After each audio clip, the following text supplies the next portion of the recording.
everyone, I'm Mind, and this is set number 71791, Zane's Dragon Power Spinjitzu race car from the very first LEGO Ninjago Dragons Rising wave. This set contains 307 pieces, 4 minifigures, and will retail for $34.99 when it officially releases on June 1st of 2023. This set was sent to me early by the LEGO group through the LEGO Master Network, but all opinions expressed in this video are my own. Before I get started, I'd just like to real quick ask you guys to please like the video and subscribe to the channel if you're new. Right now I'm doing early reviews of all of the Ninjago Dragons Rising sets. There's already some up on the channel and there'll be more coming very soon, as well as early reviews of LEGO City, LEGO Monkey Kid, and a lot of other exciting stuff down the line. So if any of that sounds like something you'd be interested in, by liking this video and subscribing to the channel, it'll help put those videos in your feed as soon as they're posted, and also really help support me and the channel. Also make sure to let me know in the comments which set you want to see an early review on next, but now let's get into this video. So here's the main build of the set, of course, the car for Zane, and I'll start this video off by letting you know that this car does Spinjitzu. That's the play feature with this set, and it's the coolest idea I've ever heard. We're not going to take a look at that just yet. I want to take you through the build of the car first. But yeah, I just want to mention that right off the bat because that's just such a fun, perfect concept for LEGO. And honestly, I'm surprised it took them this long for that to be a thing. But anyway, yeah, we'll get to that in a moment. First, let's take a look at the actual build of this thing. Starting at the front hood of this car, you can see there's these all-new trans blue molded pieces. And that's an all-new part for this wave that comes in two sets. Trans blue in this set to represent ice, and then trans yellow in the elemental dragon to represent lightning. And yeah, I think it works perfectly for both. Obviously, when it's lightning, it looks like it's energy coming out. But when it's meant to be ice, it looks more like ice shards coming out. And I think having these at the front definitely makes the build feel very flashy. Got a few katanas up here at the front bumper too.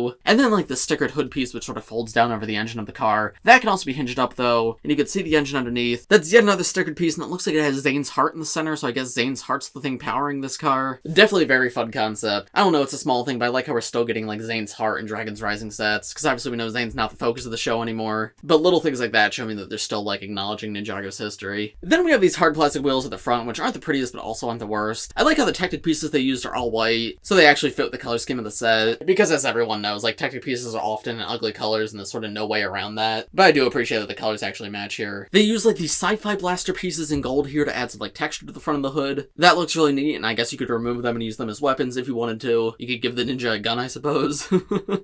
And then here we have the seat for Zane to sit. There's actually a ton of room in this seat. It's like 4 long total. And that's to make sure he can sit in there with that bulky armor piece and still lean back a little bit. And he fits it perfectly. Like you can see the color schemes are exactly matched. He looks really cool driving that car. Instead of like a traditional steering wheel or handlebars, this car actually uses an unprinted video game controller piece as the controller for the car. That's definitely very silly, but honestly it kind of works. Moving back of the car a little bit, we have yet another stickered piece, this time with another ice shard design. And you can see that's on both sides. Love the use of all the angled pieces and the way they overlap each other here. It just gives a really unique shape to everything. And then of course there's these giant exhausts at the top right here, and a sticker piece in the center. That says the word speed on it in Ninjago, though it looks like the letter P here is actually backwards. And you can see part of the letter S at the top is actually a down arrow, and that's a little hint towards the play feature in this set. And then finally there's a giant spoiler on the back of the car. It's got stickers on each end. This one just says the word ice on it, but other than that they're just like blue paint streaks. It does look good though. There's little clips back here too, and this is where you can attach Zane's accessories when he's not using them, and you can have them facing either direction. I actually think this probably looks cooler. Then there's like this smaller little black bar at the end of the spoiler, and then coming down a bit, there's like this spinning gold piece down here, which I suppose you can imagine is like a booster or something. Like maybe that thrusts the vehicle forward. However, it does have an alternate use. Because yeah, now that you've seen how everything works, let me show you how this car actually does Spinjitzu. So what you do is you take the spoiler off the back and you actually push down on it. What that's going to do is lift these wheel pieces up, and now the wheels are no longer touching the ground. Instead, these Dragon Energy Core balls on the sides of the things rolling around with the car. Now, because the rubber wheels are no longer touching the ground to get in the way, this car is just able to spin.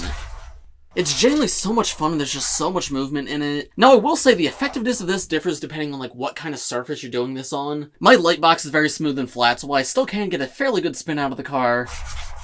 If you put it on a different surface where the balls can roll a little bit better, you can maybe get an even better spin. However, yeah, even here, it's just so much fun. This is just such a great idea. It's super easy to transform, too. Like, if you're playing with it, say, you can just do it spontaneously. You just have it rolling around, driving from place to place, and then you're ready to spin. Just pull that back, and then immediately just spin it. Like, it seems like this was specifically designed to be able to transform with one hand. You don't need to like hold it down on the ground or anything, you just literally tap it back here, and there you go, it's transformed, ready to spin. Look at that, that's so cool. I adore that play feature, it's genuinely so much fun, and I want to see more things like this in the future. The Dragon Energy Cores really just open up so much for play, and I'm really looking forward to seeing how they're used in future waves. Now this play feature does tie in with the side builds in the set, however we're not going to go to those just yet, because real quick I want to show you a more up-close look of how that transformation actually works. So looking underneath the car, when you pull the spoiler back, that actually moves this gray piece forward, and you can see that actually rotates both the front and back wheels goes upwards. There's these gray pieces at the front to stop it from like breaking apart the front hood of the car, and that just sort of locks it in place. The Dragon Energy Core is a part of what allows this to spin, but then there's also that gold piece in the back, which you can see just becomes like a new wheel for the vehicle and allows it to easily move side to side. Speaking of the Dragon Energy Cores, you get two here, and they're the blue ones, and let me remove them real quick. The Dragon Energy Cores are of course the collectible of this wave, however this is probably one of the most common ones. This one comes in two sets, this set and then the Nia Spinner. However, this set comes with two and the Nia Spinner comes with three. So compared to some of the other Dragon Energy Cores that only come with one and only one set, these guys are definitely a lot more common. You can see they're a little bit bigger than the classic LEGO ball piece. These are more Spears of Bionicle, and they've got a bit more texture to them too. They're dual molded, there's like an outer shell and an inner shell, and the inner shell has like a very elaborate design to it. But yeah, I think they look good, very mystical and mysterious, definitely fits with the vibes of this wave, and it's neat to get two here as well. But yeah, you can see these slot into like these new round holder bricks, and then there's one last look at everything connected. Now coming to the side builds in the set, there's a total of three, two flyers and this little robot guy. The two flyers are exactly identical to each other, but you get one for each villain in this set. They don't use a ton of parts, but I'd say they do look pretty good. I like the shading, like the triangular point at the front, and the stickered piece with like the Imperium Energy Core at the front looks really cool. There's of course two jumper pieces, and that's where you stand a minifigure, and I think these are meant to be hovering in the air, so they actually come with these trans orange pieces as a stand to display them on. However, you can see these are also able to spin, and that's because they're meant to tie in with the play feature of this set. What you're meant to do is have the two villains standing on their vehicles, and then take Zane's car and spin it and try to hit them and knock them off, which that's so much fun. I'll do that in a moment. But first, let's look at this final guy, and this is just a little robot. Again, he's got that trans orange piece at the base to be like a little display stand to have him floating in the air, but he also uses the LEGO microphone piece in the center right there, and that just gives him a tiny little bit of a wobble, again making it easy for the car to knock him over. But yeah, he just uses these gold blade pieces from like 2012 Ninjago, and a cute little robot face. It's fun having another thing for the Imperium bad guys, but I don't have a ton else to say on him. But yeah, let's see, I've got this all set up, so let's see if I can spin attack the bad guys. So I come in here, transform the vehicle,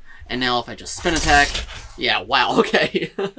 That's actually a lot of fun. It really does remind me of like the 2011 Ninjago spinners, and the way those always be incorporated into the play features of sets. There'd be things to spin them at and knock over. And I love this. This is a good looking set, and you get a ton here, but it also is very clearly made for play. Genuinely super well done, but I'll talk about that more at the end of this video. For now, let's take a look at the minifigures, and then I'll give you my overall thoughts. So here are the first two minifigures in the set. We have the all-new Dragons Rising versions of both Cole and Zane. This is the cheapest way to get both of these figures, and this is one of only two sets that each of them comes in. So as such, I feel like this is a set that a lot of people are going to pick up just for these guys, and I have to say they are both quite cool minifigures. Starting with Cole, I really love the leg print on him. I know a lot of the time like torso is the big thing that's the focus, but the legs on him are just really sleek, and there's some small little details there that I really like. For one, there's like this tiny little gold streak on the top of the belt, which is super subtle, but man, it just adds so much, and that continues down into the one leg, and then I love that like one little streak of orange, and then the gray wraps too just add some nice dimension. The torso though I feel like is significantly worse. It's still not a bad figure by any means, but I don't know, the orange is just so bright and flat there. I wish they had gone a little more subtle with it like they did with the legs. It's not a huge deal, and he definitely still looks good, but yeah, in my opinion, that holds the figure back a little bit. You can see both these figures use this all-new armor piece, and this armor piece has a double sword holder at the back similar to the original ZX armor. Each of the ninja come with two golden katanas as their accessories, so there's how those slide in. And yeah, it's always fun when we can store the accessories on the ninja. Their new hoods and masks are two separate pieces. You can see the mask piece comes up from underneath, and then removing the armor piece completely, there's a full look at their face prints as well as the torso prints. Cole's torso print doesn't really add all too much with the armor removed. You can see like this little rock symbol right here, which is nice, but yeah, it's just a little gray undershirt. Zane, though, I actually really like. He has a dark blue undershirt there, which is obviously a color that he doesn't use anywhere else. And actually, wait, I just realized I didn't even talk about the Zane figure at all yet. So sorry, I'm getting a little ahead of myself. Here's that figure put back together. But Zane is probably my second favorite of the new ninja suits this wave. I think I only prefer Nia to him. For one, the suit is almost entirely white, which is something we haven't seen Zane do in a very long time. Because white's obviously a very plain color, so they like to put other colors on top of it. And well, you can see there is blue printed on top of it, which looks gorgeous. All of the actual pieces are white with just the gray hands. So yeah, in terms of all the white, this very much feels like a throwback. But then the blue printed on top is so pretty, because Zane's never really used blue to this extent before. He's used it as like a small accent, but never so prominently on a suit. But that just represents like the element of ice so well. And then the light gray, which I typically don't love with the white, actually complements the blue super well. So it all just comes together to make a really beautiful minifigure. But yeah, now taking the armor and hood back off, there you can see the undershirt again, which dark blue, while obviously it's not used anywhere else, does actually look quite cool there. I'm happy they included that. And then turning these two around, you can see their back torso prints as well as their alternate faces. You can see both the ninja have an all new face for this wave. Cole has this really happy smile, while Zane's got a more neutral expression. This is actually somewhat reminiscent of Zane's original expression from 2011, though he seems maybe a little bit angrier in this one. But yeah, these are both two great new face prints. I think Cole's maybe could have captured his personality from the show a little bit better, but all things considered, it's still pretty solid. And Zane's I don't think I could be happier with. If you're curious what these two look like with the hair pieces, you could go check out some of my earlier reviews. I believe Cole with his hairpiece is shown off in my review of the Temple of the Dragon Energy Cores, and Zane is shown off in my review of the Elemental Dragon versus the Empress mech. But anyway, yeah, now taking a look at their back torso prints. These two both look really nice. All the ninja this wave have this new, like, dragon symbol on their back that has, like, a dragon energy core in the center, and then each of them have, like, the element erupting around it. Cole's just got, like, these little black rocks, and I actually do like how the orange sort of outlines the face of the dragon, while Zane just has these ice shards bursting around it. So yeah, two great minifigures to get, obviously. Zane I really like, and Cole is just good, and I'm really happy to see they both come in a relatively cheap set. And then here are the other two minifigures in the set, the two villain figures. We have an Imperium Guard Commander and an Imperium Claw Hunter. Now these two are just some of the generic villains for this wave. However, just because they're generic villains does not make them bad figures by any means. In fact, they actually look really nice, super high level of detail. You can see Imperium uses two main colors, black and gold, and these figures use these all new armor pieces, which comes in those two colors. The Guard uses the armor piece of black, while the Claw Hunter uses it in gold. And there's 4 total variants of the generic villains this wave. You can see there's like these 2 different helmets. One's like the samurai helmet with the horns coming off, and the other one's like this disc with an eye at the front. And in different sets, each of these is available in both gold and black. But anyway, starting with the Imperium Guard Commander. This guy's a really interesting weapon. It's like the staff with these 2 spikes at the end. These are the mech finger pieces introduced earlier this year, so seeing them used in this context is actually really creative. But then removing that, you get a full look at the figure, and yeah, the level of detail here is crazy. I actually didn't realize this is the same torso print and leg print that Rapton uses. Rapton's one of the named villains for this wave that doesn't come in this set, but yeah, I guess he uses the same torso and legs as the generic villains, which honestly I suppose is fine. It doesn't look bad by any means, because as I mentioned, despite just being generic villains, these guys have a crazy level of detail. I like how there's a stud on the front of their helmet, that way you can add attachments if you want to, that just opens up to customizability. But then removing that, you can see the full face and torso print right here. On the head, there's just like this metallic faceplate with an eye in the center, and it's glowing with this orange energy, which you can see runs all throughout both of their torsos. It also looks like there's a bit of the face on the torso in this one. I don't know if that's intentional, but yeah, that looks like that could be 2 eyes and a nose. And then the Imperium Claw Hunter. I think the gold villains are definitely the better looking ones of this wave. The torsos are just even more detailed. The samurai helmets are very interesting. It kind of feels like they're leaned back. I don't know how I feel about them, but I think it's cool. They definitely stand out, feel very unique. His weapon is this all new like laser sword piece. This comes in honestly most of the sets this wave, but still very cool to get. It's a dual molded part. Trans orange for the blade and gunmetal gray for the hilt. And then you can see there's a few places where you can attach bars. And then of course you can hold on to the handle here or the blade up there. Removing the armor, you can see they do that thing where they use gold printing on top of gold pieces, and that always looks so nice because the gold printing is always kind of subtle, but it just reflects in the light ever so differently from the gold piece, and just makes the figure feel extra elegant. You can see there's sort of like a circuitry-like design going up the leg too, and that's a big part of just like all the Imperium characters' designs. And then there's that like orange energy in the center, same thing that the Guard has right here. And then both these characters have shoe printing too, which is a small thing, but always nice to see. Face print of this guy I don't think is as cool. He's just got these 4 eyes, and it looks like maybe little fangs at the bottom, but definitely still super unique. I do like both of them. And then turn them around, take a look at their back torso print and alternate faces. Alternate faces aren't a proper alternate face, rather it's just a back head print. You can see it's just more gold plating on the back of their head and some of the energy running through. It actually looks like it's the same print on both of them, though of course with different colored headpieces. And then you can see their armor designs continue around the back with all that metallic printing. All the little lines here are so intricate. It's such a high level of detail. These two are incredible. I'm so happy the generic villains this wave are this great, and I like that you get 2 in this set. And so overall, what do I think of this set? This set's awesome, honestly. What won me over is that play feature. The way that you actually got full villain builds here for the vehicle to interact with. It's genuinely just such a fun toy and a great play experience. I know I would have adored this set as a kid, and honestly I adore it now. I genuinely think it's a lot of fun. But it's not just a toy, right? It also looks really good as a display piece. Because the stands for the bad guys that make them easy to knock over also just look great on display. And the Zane car looks really nice too. Not the best looking car of all time, but I don't know, it's unique, not like any other Zane vehicle. I love the colors. The ice shards popping out the front are really cool, and there's just a great shape to it all. So honestly, 100% I recommend this set. I had a ton of fun with this one, and if the idea of a car doing Spinjitzu sounds cool to you, and I mean, how could it not? I recommend you pick this one up. In terms of price, it's also one of the better price sets of this wave. Again, pre-price increase, this probably would have been kind of bad, but now every LEGO set's expensive, and to me this feels like one of the less overpriced ones. Like pre-price increase, I would say this is a solid $30 set, so for $35, that's not the worst thing ever. Obviously still not good, but that's 2023 LEGO for you. I like that you get so much here though. 2 ninja and 2 villains is great to see, and yeah, all the builds are really good, the play feature's really fun. I can't recommend this set enough. At only $35, if you're a big Ninjago fan and you're looking to collect like a good bit of this wave, this would be one of the ones I recommend you pick up. But of course, those are just my thoughts. Let me know what you guys think of this set in the comments below. As I mentioned at the beginning of this video, make sure to leave a like, subscribe to the channel if you're new, and let me know in the comments which Ninjago Dragons Rising set do you want to see an early review on next. But as for this video, I think that's about all I have to say, so thanks for watching everybody, I hope you all enjoyed, and I will see you in the next one.